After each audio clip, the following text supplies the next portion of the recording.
कहानी की शुरुआत में ही हम उत्तेजित और गुस्से में भरे गांव वालों को देखते हैं, जिनका नेतृत्व हसन कर रहा था। वे लोग वाती और उसके हस्बैंड जारवो के घर की तरफ जा रहे थे, जहां वाती उस समय बच्चे को जन्म देने वाली थी। जारवो के कुछ लोगों ने हसन और गांव वालों को रोकने की कोशिश की, लेकिन तादाद में कम होने की वजह से अंत में वे बेरहमी से मारे गए। इधर वाती की एक रिलेटिव अमीना डिलीवरी में मदद कर रही थी। एक बच्चे के जन्म के कुछ ही देर बाद वाती को फिर से दर्द महसूस होने लगता है। तब अमीना को समझ आता है कि वाती दरअसल जुड़वा बच्चों को जन्म देने वाली है, लेकिन उनकी खुशी पल भर में गायब हो जाती है जब वे सुनते हैं कि हसन और गांव वाले उनके घर के सामने आ गए हैं। जारवो अमीना को निर्देश देता है कि वो जन्मे हुए बच्चे को लेकर पीछे के रास्ते से भाग जाए। गांव वाले तब घर पर पेट्रोल डालकर आग लगा देते हैं। जारवो आखिरी पल तक लड़ने की कोशिश करता है, लेकिन गांव वालों के हाथों वो भी बेरहमी से मारा जाता है। हसन घर में घुसकर वाती से कहता है, यही तुम्हारी सजा है। वाती पूछती है, मेरा अपराध क्या है? अंत में वाती को जिंदा जला दिया जाता है और साथ ही उस नवजात बच्चे को भी,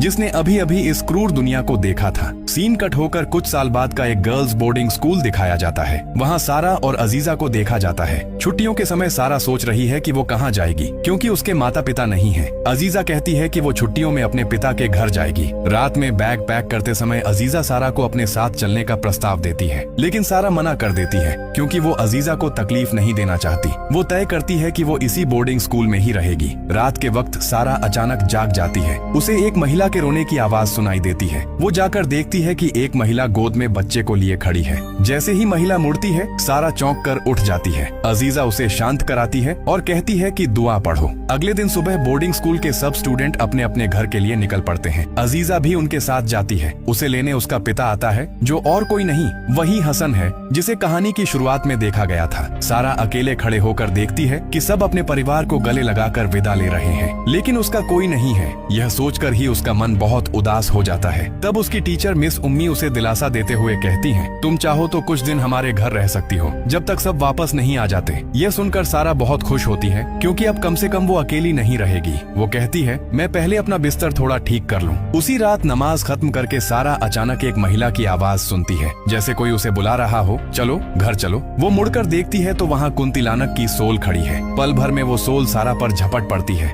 उसकी चीख सुनकर मिस उम्मी दौड़ कर आती है। घर में घुसते ही देखा कि सारा की आंखें असामान्य हो गई हैं और वह मकड़ी की तरह दीवार पर चढ़ रही है। ऐसा लग रहा था कि किसी नेगेटिव एनर्जी ने उसे पजेस कर लिया था और वह उम्मी पर अटैक करने ही वाली थी कि तभी क्याई वहां आ गए और दुआ पी रहकर सारा को शांत किया। अगले दिन सुबह क्याई और उम्मी ने सारा से कहा, तुमसे कुछ जरूरी बात करनी है। उन्होंने सारा को अमीना की छोड़ी हुई एक चिट्ठी दी। उसमें नक्शे जैसा कुछ बना हुआ था, जिसका मतलब सारा समझ नहीं पाई। इस पर क्याई ने कहा, जब तुम छोटी थी, मैं और उम्मी वोनोएंगल गांव में रहते थे। वहाँ हमारी मुलाकात एक महिला से हुई, जिसका नाम अमीना था। उसे देखकर ही लग रहा था कि वह घबराई हुई है, जैसे कुछ छिपा रही हो। उम्मी तब तुम्हें इस बोर्डिंग स्कूल में ले आई। ये सुनकर सारा ने उनसे इजाजत मांगते हुए कहा, क्या मैं अमीना को ढूंढने जा सकती हूँ? दोनों ने सहमति दे दी। इसके बाद सारा ने वोनोएंगल गांव के लिए अपना सफर शुरू किया। इत्तेफाक से उसी गांव में अजीजा का घर था, इसलिए सारा ने एक आदमी से कहा, मुझे अजीजा के घर तक पहुंचा दीजिए। अजीजा के घर पहुंचकर सारा दरवाजे पर खड़ी हो गई। अजीजा ने दरवाजा खोलते ही सारा को देखा और खुशी से उसे घर के अंदर खींच लिया। अजीजा ने पूछा, अचानक यहाँ? सारा बोली, कहानी बहुत लंबी है, बाद में सब बताऊंगी। अजीजा ने कहा, तो पहले चलो बाहर चलकर कुछ खा आते हैं। वे दोनों बाजार जाकर एक साथ खाना खाने बैठ गईं। उसी समय वहाँ इदरीस नाम का एक लड़का आया, जो थोड़ा बढ़ा चढ़ाकर बातें करता था। कुछ देर बाद मजीद नाम का एक और शख्स आया, जिसने विनम्रता से उनका अभिवादन किया। इस बार अजीजा ने मजीद को जवाब दिया, लेकिन इदरीस को बिल्कुल भाव नहीं दिया। मजीद ने अपना परिचय दिया कि वह एक डॉक्टर है और गांव के स्वास्थ्य केंद्र में काम करता है। वह यहाँ पिछले 2 महीनों से रह रहा है। घर लौटकर अजीजा ने सारा का परिचय अपने पिता से कराया। पिता के कमरे में चले जाने के बाद अजीजा ने सारा से पूछा, तू असल में इस गाँव में क्यों आई है? सारा ने कहा, मैं अपने माँ बाप के बारे में कुछ जानने आई हूँ। इस समय हसन चुपके से दरवाजे के पीछे से सब बातें सुन रहा था। सारा के मुंह से जब अमीना का नाम सुना तो हसन चौंक गया। तब अजीजा को समझ आया कि सारा भी इसी गांव की लड़की है। सारा ने अनुरोध करते हुए कहा, क्या तू मुझे अमीना के बारे में कुछ पता लगाने में मदद कर सकती है? इसके बाद अजीजा ने अपने पिता से पूछा, क्या आप अमीना नाम की किसी महिला को जानते हैं? सवाल खत्म होने से पहले ही हसन ने गुस्से में कहा, नहीं, मैं किसी को नहीं जानता। यही नहीं, अजीजा ने पिता से गुजारिश की कि अगर सारा एक रात हमारे घर रुक जाए तो क्या आपको कोई आपत्ति है? यह सुनकर हसन ने सख्ती से मना कर दिया। उसका तर्क था, मैं अकेला मर्द हूँ, लोग गलत सोच सकते हैं। अजीजा के बार बार विनती करने पर भी हसन बिल्कुल राजी नहीं होता। बाद में हसन खुद सारा के पास जाकर कहता है, तुम यहाँ नहीं रह सकती, गांव वाले क्या सोचेंगे पता है, ये समझ रही हो ना।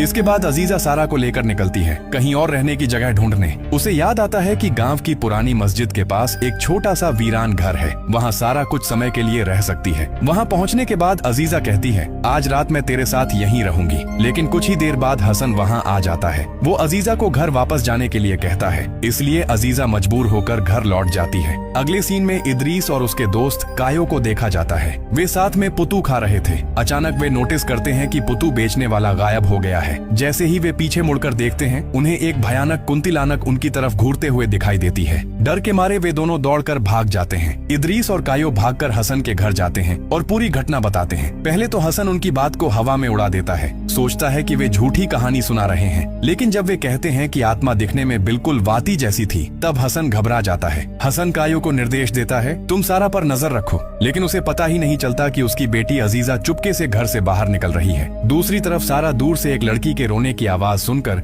धीरे धीरे उस तरफ चलना शुरू कर देती है। अचानक पीछे से अजीजा आकर उसे डरा देती है। अजीजा पूछती है, क्या तुम वाती नाम की किसी को जानती हो? सारा कहती है, नहीं। उस रात अजीजा फैसला करती है कि वह सारा के साथ ही रात बिताएगी। आधी रात को अजीजा अचानक जाग जाती है क्योंकि कोई उसका नाम लेकर बुला रहा है। मुड़कर देखते ही वह पाती है कि एक भयानक स्प्रिट उसके सामने खड़ी है। लेकिन कुछ देर बाद उसे समझ आता है कि यह सब उसका बुरा सपना था। अगले दिन सुबह अजीजा सारा को लेकर बाजार जाती है कुछ सामान खरीदने के लिए। वहाँ वह एक दुकानदार से पूछती है, क्या आप इस गांव में अमीना नाम की किसी को जानते हैं? दुकानदार कहता है, बहुत दिन हो गए उसे देखा नहीं, सुना है कि वह पागल हो गई है। उसी वक्त सारा की नजर एक बूढ़ी औरत पर पड़ती है। सारा अजीजा से पूछती है, वो कौन है? अजीजा कहती है, वो दारमी है। लोग उसकी बहुत इज्जत करते हैं। कई लोग अल्लाह से ज्यादा उसके मंत्र तंत्र पर विश्वास करते हैं। देखा नहीं तूने, गांव की मस्जिद भी वीरान पड़ी है, कोई नमाज नहीं पढ़ता। इधर दारमी अपने घर वापस चली जाती है। वह एक कमरे में एक कैदी महिला के लिए कुछ खाना देकर आती है। कुछ देर बाद हसन भी वहाँ आता है। वह दारमी को बताता है कि एक लड़की आई है जो अमीना को ढूंढ रही है। उधर रास्ते में सारा और अजीजा की मुलाकात मजीद से होती है। अजीजा पूछती है, क्या आप अमीना नाम की किसी को जानते हैं?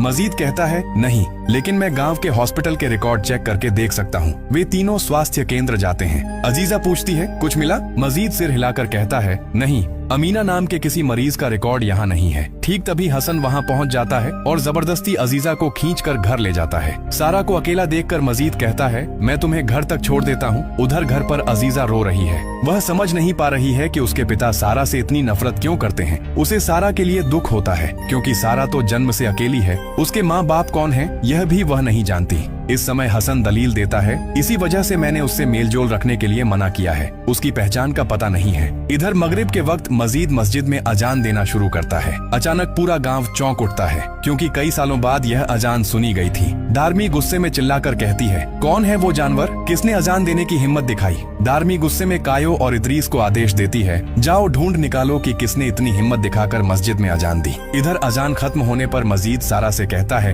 कल मैं तुम्हें अमीना को ढूंढ निकालने में मदद करूंगा। सारा बताती है, अमीना ही वो इंसान है जो बचपन में मुझे बोर्डिंग स्कूल में छोड़ गई थी। दूसरी तरफ दारमी के घर में कैद महिला ही अमीना थी, जो दारमी से पूछती है, तुम मुझसे असल में क्या चाहती हो? मैंने तो तुम्हारी जिंदगी में कभी कोई नुकसान नहीं किया, मुझे मार डालना ही बेहतर है। दारमी कहती है, मैं चाहूँ तो तुम्हें अब भी मार सकती हूँ, लेकिन तुम्हें तकलीफ पाते देखना मेरा आनंद है। जितनी ज्यादा तकलीफ पाओगी मुझे उतनी ही तसल्ली मिलेगी। सीन फिर बदलता है। कायो और इदरीस सारा की तरफ निकल पड़ते हैं। वे दोनों मस्जिद की छत की तरफ पत्थर फेंकने लगते हैं। सारा उस वक्त कुरान की तिलावत कर रही थी। अचानक छत पर आवाज सुनकर वह डर कर रुक जाती है। ठीक तभी हाजिर होती है वाती की आत्मा, भयानक कुंतिलानक के रूप में। वह कायो को पकड़कर खींच ले जाती है और मुंह से हमला कर मार डालती है। इदरीस डर के मारे भाग जाता है और दौड़कर हसन के घर जाता है। हाँफते हुए वह कहता है, कायो को कुंतिलानक ने मार डाला है। अगले दिन सुबह मजीद और सारा रास्ते में गांव वालों को देखते हैं जो कायो की लाश ले जा रहे हैं। वहाँ लिंडा आती है। वह गंभीर चेहरे के साथ कहती है, उसे कुंतिलानक ने मारा है। इसके बाद अजीजा फिर सारा से मिलने आती है। सारा कहती है, आज मजीद ने मेरी बहुत मदद की है, तुमने ठीक ही कहा था, वह वाकई अच्छा इंसान है। यह सुनकर अजीजा के चेहरे के हाव भाव बदल जाते हैं। समझ आ रहा था कि उसने इस बात को नॉर्मली नहीं लिया, क्योंकि अजीजा मन ही मन मजीद को पसंद करती थी। रात में दारमी और हसन दोनों ही बेचैन हो जाते हैं। गांव में कुंतिलानक का उत्पात बढ़ रहा है, लेकिन दारमी कहती है, चिंता मत करो, मैं एक रिचुअल का इंतजाम कर रही हूँ। इसके बाद लिंडा दारमी के घर आती है। वह कहती है, मैं असल में बहुत दिनों से मजीद से प्यार करती हूँ। इसी समय दारमी एक शैतानी प्रस्ताव देते हुए कहती है, मैं तुम्हारी इच्छा पूरी करने में मदद करूंगी, लेकिन उससे पहले सारा को इस गांव से भगा दो। ये बातें अमीना छिपकर सुन लेती हैं। इसके बाद लिंडा बाहर चली जाती है और इदरीस से मिलती है। वह इदरीस से अनुरोध करती है, तुम मुझे उस लड़की को इस गाँव से भगाने में मदद करो। जब इदरीस मस्जिद की तरफ जा रहा था, तभी अचानक कुंतिलानक आकर उसका रास्ता रोक देती है। कायो की तरह ही इदरीस की भी बेरहमी से हत्या कर दी जाती है। हसन और गांव के लोग देखते हैं कि इदरीस की लाश पेड़ की डाल पर लटकी है। अगले दिन सुबह लिंडा गांव वालों को उकसाती है। वह कहती है कि हर चीज के लिए वह कुंती की लड़की जिम्मेदार है। लिंडा सारा को कुंती की लड़की कहकर उस पर इल्जाम लगाती है और सबको उसे गांव से भगाने को कहती है। तभी अजीजा सारा का पक्ष लेते हुए कहती है कि वह सिर्फ रिश्तेदारों को ढूंढने आई है, उसने कोई गलती नहीं की है। रात में दारमी एक भयानक रिचुअल करती है। वह एक गर्भवती महिला के पेट से एक भ्रूण निकालकर एक बर्तन के अंदर रखती है। दूसरी ओर गांव वाले दल बनाकर सारा को भगाने जाते हैं, लेकिन मजीद और पंचायत के मुखिया आकर सबको शांत करते हैं। लंबी चर्चा के बाद लोग घर लौट जाते हैं। इधर हसन फैसला करता है कि कुंतिलानक की वजह से चूंकि 2 लोग मर चुके हैं, इसलिए आज वह अमीना को मार डालेगा। लेकिन घर में घुसकर देखता है कि अमीना भाग गई है। तब दारमी हसन से कहती है, उसे ढूंढकर बाहर निकालो, खत्म करो। हसन अमीना का पीछा करके उसे पकड़ लेता है और हत्या करने जाता है। तभी कुंतिलानक उस पर हमला करती है और उसके चेहरे की चमड़ी फाड़ देती है। वह मर जाता है। अगले दिन सुबह मजीद आकर सारा को बताता है कि अजीजा के पिता की मृत्यु हो गई है। सारा अजीजा के घर उसे सांत्वना देने जाती है, लेकिन अजीजा अब पूरी तरह बदल चुकी है।